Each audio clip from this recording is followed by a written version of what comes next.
Madam. Gracious Olivia. What would you say, Cesario? Good, my lord. My lord would speak. My duty hushes me. If it be aught to the old tune, my lord, it is as fat and fulsome to mine ear as howling after music. Still so cruel. Still so constant, lord. What? To perverseness? You uncivil lady, to whose ingrate and unauspicious altars my soul, the faithfulest offerings, have breathed out that ere devotion tendered. What shall I do? Even what it please, my lord, that shall become him. Okay, again, we have staged in front of us another betrayal. So Olivia feels that she has been betrayed by the man who has just married her and exposes that betrayal. That then sets up a moment where Orsino turns on his servant and says, "You little cub. Whoa, all the time that I thought you were doing my business, you were doing your own business. Right, okay, fine. I don't want to ever see you again." Come, boy, with me. My thoughts are ripe in mischief.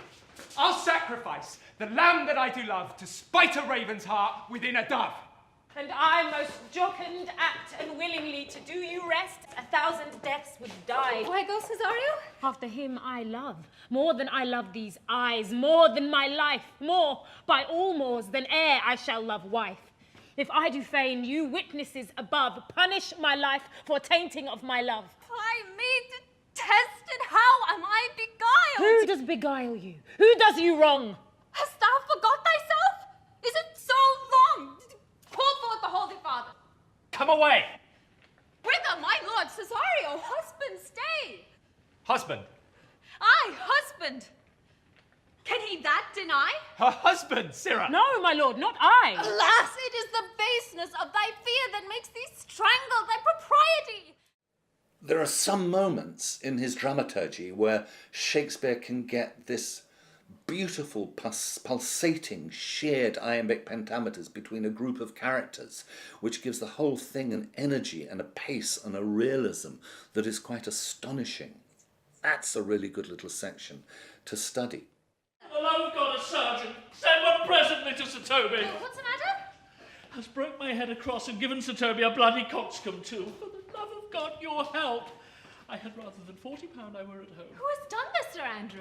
The Count's gentleman, one Cesario. We took him for a coward, but he's the very devil incarnate. My gentleman Cesario. Odds lifelings, here he is. Everything is unraveling, becoming, more and more and more and more of a mess, and all of it is centered on Cesario as having betrayed Antonio, Olivia, Orsino, Aguecheek, Toby. And what happens next? It couldn't get much worse. And then the miracle. Somebody steps into the scene, looking at Olivia and saying, "I'm really sorry, madam, that I beat up your uncle." And the whole place stops. Sebastian, are you? Fear'st thou that, Antonio? How have you made division of yourself? An apple cleft in two is not more twin than these two creatures. Which is Sebastian? Oh, it was wonderful.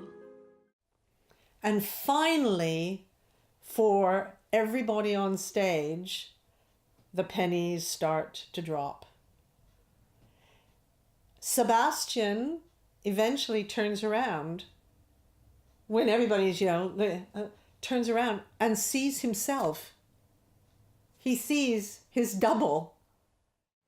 Now that's beautifully handled by Shakespeare, because Viola, who does not have the same confusion, she can simply see that indeed her brother is alive, and that's brilliant. But she has to delicately take him through a way of reacting to what she immediately intuits must be a completely bizarre sight, i.e. a mirror image of himself.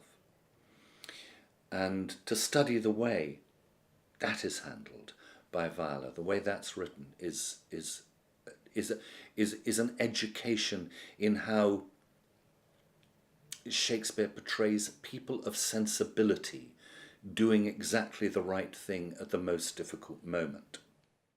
My father had a mole upon his brow, and so had mine, and died that day that Viola had from her birth numbered 13 years. Oh, that record is lively in my soul.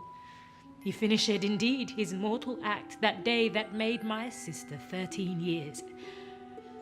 If nothing lets to make us happy both, but this, my masculine usurped attire, do not embrace me, till each circumstance of place, time, fortune do cohere and jump that I am Viola.